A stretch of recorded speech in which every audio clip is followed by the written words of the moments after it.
আছেন? এই ভিডিওতে আমরা ৩ ক্রমের ম্যাজিক বর্গ শিখব। ৩ ক্রমের ম্যাজিক বর্গ কিভাবে সহজ উপায়ে সমাধান করা যায়। দেখবেন যে আসলে ৩ ক্রমের ম্যাজিক বর্গের সিস্টেমটা কি? ৩ ক্রমের ম্যাজিক বর্গের সিস্টেম হচ্ছে আপনি দৈর্ঘ্য, এরপরে প্রস্থ, এরপরে হচ্ছে আপনার এই যে কর্নার সব পাশ দিয়ে আপনি ৩ টি করে ঘর পাবেন। কয়টি ঘর পাবেন? ৩ টি ঘর পাবেন। এখানে টোটাল ঘর পাবেন আপনি ৯ টি। এখানে আমি দিয়ে রেখেছি। এখানে টোটাল ঘর পাবেন হচ্ছে ৯ টি। ওকে?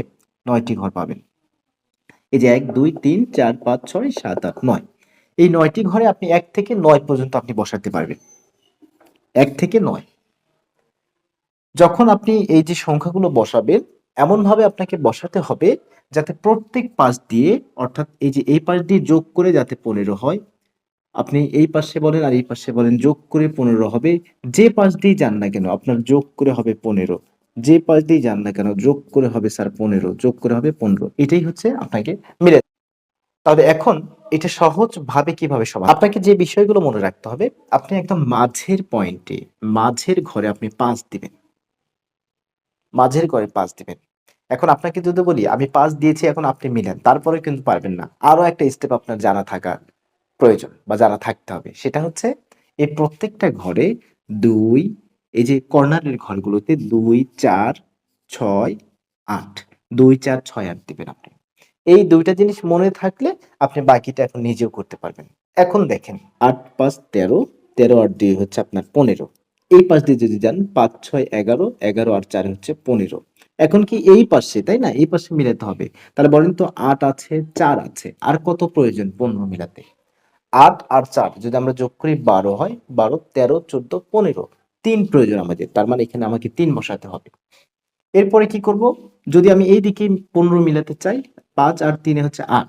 ৮ আমাদের আছে। তার মানে ৮ আছে। এর সাথে যদি আমি ৭ যোগ করি তাহলে আমি ১৫ পাচ্ছি। অর্থাৎ ৭, ৫, ১২, ১৩, ১৪, ১৫ এখন দেখেন এই পাশ দিয়ে অটো মিলে গেছে। এই যে ৭, ৬, ১৩, ১৪, ১৫ এখন কি বাকি আছে এটা আর এটা। তাহলে দেখেন তো এখানে ৪ আছে, এখানে ২ আছে। তাহলে ৪ আর ২ এ ৬, ৬ আপনাকে এখানে দিতে হবে তাহলে কত?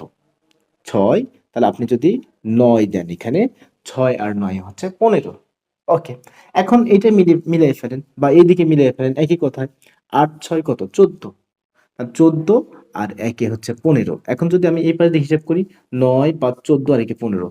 এখন দেখেন এই আমাদের আমরা যেগুলো বসিয়েছি যে পাশ দিয়ে আপনি যোগ করেন না কেন ১৫, ১৫, ১৫ করে পাবেন। এটাই মূলত আমাদের সহজ একটা ট্রিক্স ছিল। তাহলে আমি আরেকবার রিপিট করি। প্রথমত আমি মাঝে ৫ বসিয়েছি। এরপরে ২, ৪, ৬, ৮ এর মানে এই ২ টি জিনিস যদি আপনি মনে রাখতে পারেন তাহলে ৩ ক্রমের ম্যাজিক বর্গ আপনি খুব সহজেই করতে পারবেন। তো দেখা হচ্ছে নেক্সট ভিডিওতে অন্য কোনো ট্রিক্স নিয়ে। ভালো থাকবেন। আসসালামু আলাইকুম ওয়া রাহমাতুল্লাহ।